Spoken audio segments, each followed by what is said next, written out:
In our continuing series of reports about Asia, we look at the educational system in the Philippines. Compulsory education in the Philippines has only been extended to 12 years beginning this year. Previously, students only study for 10 years before heading to college. Now, many Filipinos face the same opportunities as other students when studying both at home and abroad.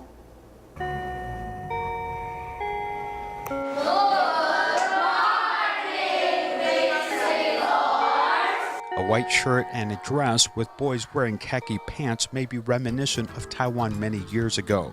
This is a totally different education scene altogether. Education in the Philippines doesn't keep up with international standards.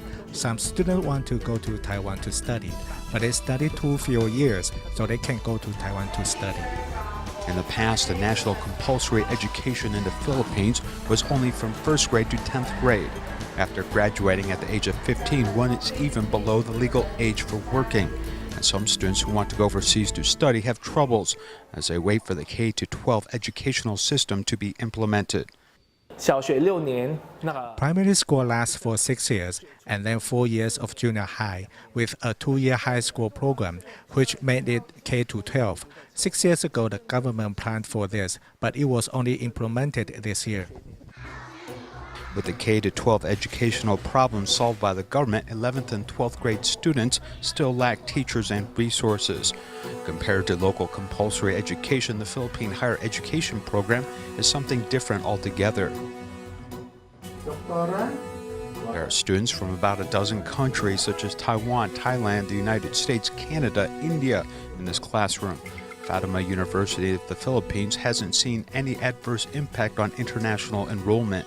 When we get international students, when they enroll in regular programs, there is another on top payment as foreign students. So it will definitely help in the revenues of the school. While Taiwan is facing a declining population with universities facing closure, the Philippines doesn't have this problem and are actively recruiting from other countries. Taiwanese student Zhang Zifu came to Fatima University to study dentistry. 6 years he has been here, as he is in the final year of study. I didn't know what I wanted to study before I came, and I chose many different subjects. But after so many years, I settled on dentistry, as it provides a relatively stable income. Knowing that his youth can't be wasted, this course requires him to fill cavities and scale the teeth of 100 patients, as well as complete 4 pairs of dentures. Zhang said he came to the Philippines after seeing an ad. If my family is very rich, I will go to the United States, Canada, Singapore to study healthcare. As early on, Taiwanese students were recruited to these countries.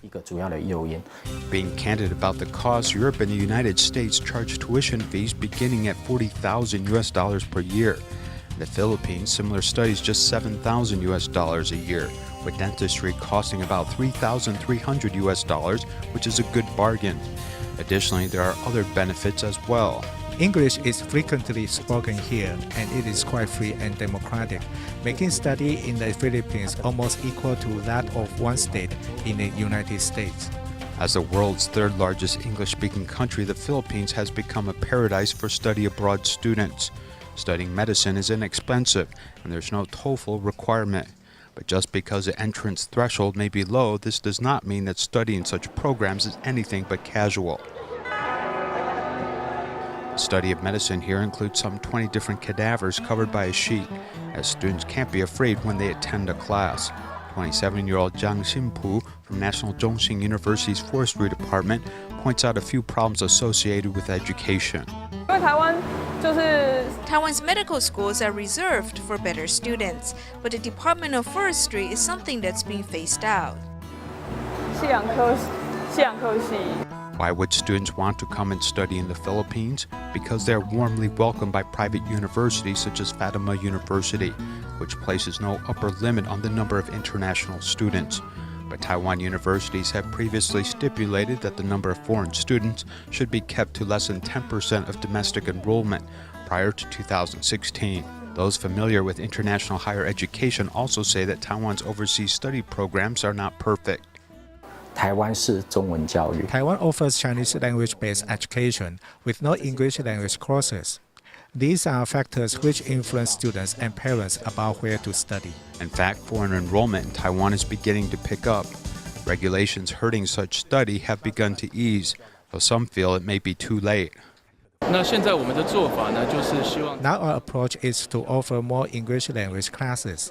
Our Chinese language courses are very good, and Chinese Teaching Center is designing a variety of customized Chinese learning courses. 为他们这个设计各种客制化的中文的研习课程。The desire to attract students also leads the Philippines to overlook language barriers by subjecting some students to remedial English courses if they're not able to pass written English tests. The specialty training often includes individualized training for students. 一样考6科。对啊，对啊，对啊。怎么样？你觉得有把握吗？我就说了哈，我跟你说，能说不好的吗？我能跟你说我没有把握吗？来说啊，希望你们自己能够去发现问题，然后问问题。In order to succeed, Taiwan youth have traveled to Southeast Asia to incubate their dreams. What is happening overseas is the opposite of Taiwan's higher education crisis, as many are hoping to learn the best parts of education from the Philippines.